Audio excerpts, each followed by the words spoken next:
How's it going, guys? So today we've got a bit of a different video as usual once again. I seem to be saying this quite a lot. However, this is something that I have been thinking about and talking about with a few people quite a bit. So I figured I'd make a video on it and get the discussion going with all of you guys as well, because why not include you in it?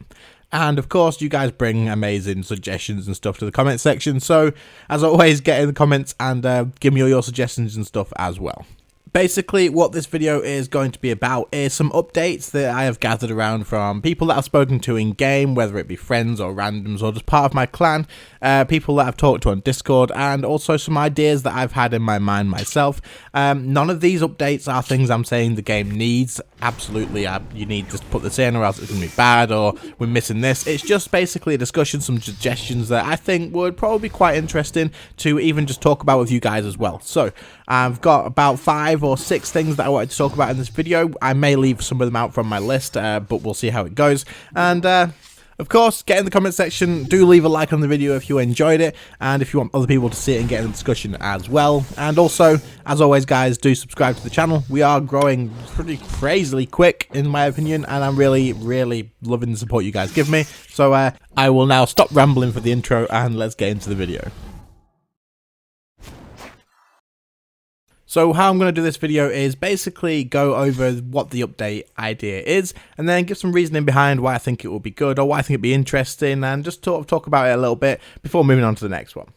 The first one is something that I feel would be incredibly useful for the game actually, and you guys can obviously disagree and let me know. However, I feel like when a lot of people join this game, they probably play for a little while, realize how confusing things like the combat and stuff is, and how much time and effort needs to go into learning it, and then quit. So, something that I've thought would be incredibly useful is once that new player has finished the tutorial island, you will then be taken to birth up as usual, but rather than the current thing that you've got now where it tells you to go off and kill some rabbits, and it might tell you to use use your abilities, basically all it's going to tell you.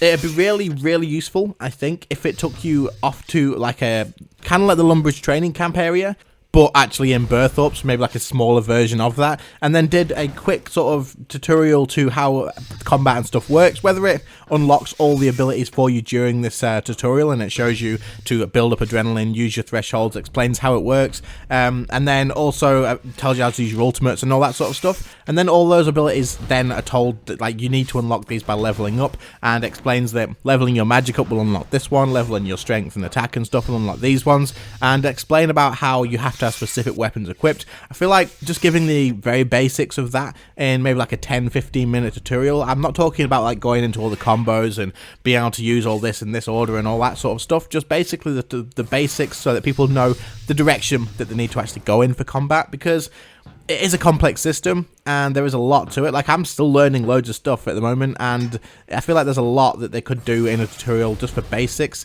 to clear up some confusion for new players. I feel like this would probably keep players in the game a little bit longer, as it would clear up a lot of that initial confusion and a lot of being overwhelmed from it. So what do you guys think? Let me know in the comments. Do you think this would be a good idea, or do you think there's a better way to do it? I'd be very interested to hear what you guys think about this one. Moving on to the second thing that I had on this list is going to be a sort of like an upgrade or an addition to the max guild. I feel like with War's Retreat being released, there's not a massive reason to max other than you want to max yourself and you're getting the cape. Obviously, you've still got like the bonfire and stuff, and you still get your boss portal, but you're going to be using War's Retreat for the adrenaline crystals anyway. And to be honest, it kind of just feels like it's just a grand exchange with a couple of extra perks. So I feel like maxing should probably give a little bit more of an incentive to do it now, seeing as the boss portal was kind of the big thing to do with it. And there's a couple of ideas that I've come up with, so let's have a little talk about those now and see what you guys think. So first off, I've already mentioned it, add a adrenaline crystal to the max guild bossing portal. Just a little one next to it, absolutely fine. Shouldn't really be a problem. That way max players can use their max cape and their max guild to be able to do bossing. It's just a little bit easier. You can go from bank straight there, slightly less distance to run, and then that way, you know, you've got that extra little reason to use the max guild, rather than using the max guild for a grand exchange and then War's Retreat for bossing.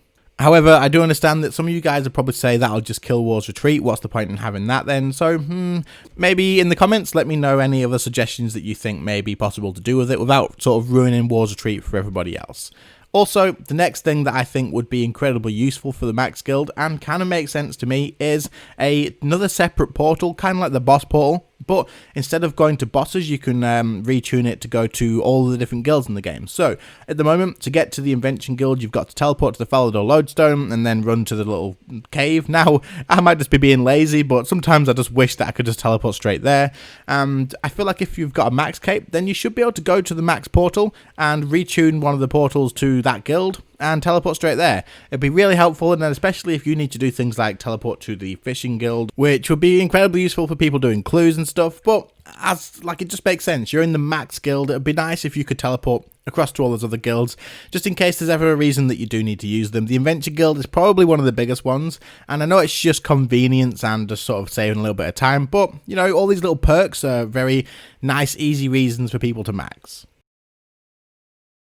This next one is something that I am quite unsure about myself, but I feel like it could be a good idea if done properly, but maybe I don't have quite all the answers on how to make it be done properly without changing the entire game, and also how to balance it as well.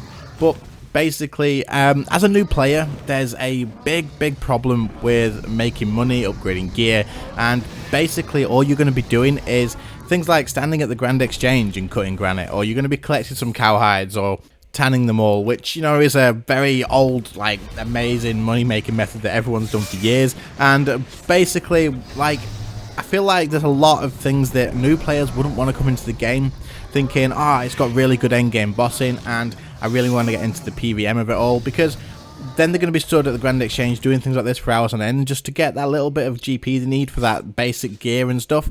And they have to add a lot of hours in before they can do things like bandos and things like that. Like, you can get there fairly quick, but as a new player, you're going to be having to work out a lot of stuff. It's going to take you a lot longer than, say, if one of you guys that are watching this video make a new account and then go and rush straight to doing things like God Wars Dungeon 1 for money. So I feel like maybe adding lower level bosses. Now, when I say lower level bossing, I mean like they have mechanics of decent bosses, meaning maybe something like Vindicta, where you've just got to dodge the smoke and then you've got to change your prayers like once every now and again. There's not anything too difficult, but also it could just provide new players with that sense of what's to come later on in the game, and also a way to make a little bit of extra money, even if it's less than these ways of cutting granite and stuff, but ways to make money where they can really enjoy themselves by doing bossing and things like that. Like, personally, I would rather go and do a low level boss that does 300 to 500,000 coins an hour for 4 hours and do that and enjoy it and learn how to do the bosses and stuff, than go and stand at the Grand Exchange and cut granite for 2 mil an hour.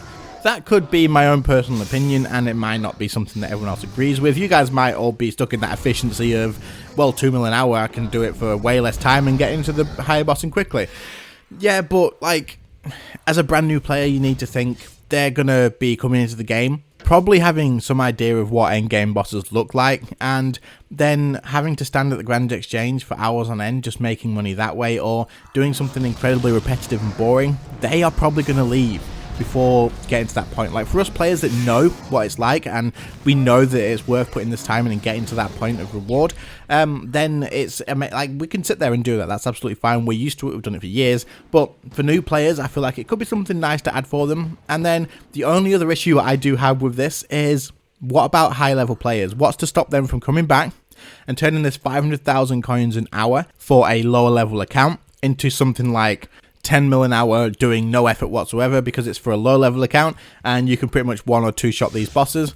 Well, maybe we could allow people to use it, because I don't feel like cutting the high levels off from being able to do it is the right idea, because then it's just like, as soon as those low level players have done it, it's not worth doing. So maybe there's something worthwhile doing for high level players, but maybe it's limited to how many kills an hour you can do. Say maybe you could kill it 5 times an hour, and that would be what's expected of a low level player for a kill time. But as a high level player, you might be able to do that in 10 minutes, but you can't do it again for maybe another hour or another 2 hours. So this is just sort of an idea. Guys, in the comments section, this would be a really interesting one. If you want to get in there and come up with maybe any ideas, if you think you have a way that this could work. If you think it's a good idea in the first place and you have an idea way to sort of theory around this, I'd be very interested in hearing it. Anyway, we spent a lot of time on this one. Let's get on to the next one. This next idea is probably going to be incredibly hit or incredibly missed. Like, you guys are probably going to love it or hate it. It's going to be the whole Marmite situation, but basically it's one that I've been discussing with someone in game quite a bit. Something that I think would be a good idea personally, but I see and understand the reasons for it not being done and the reason that it's not a good idea. However, let's just see what you guys all think about this.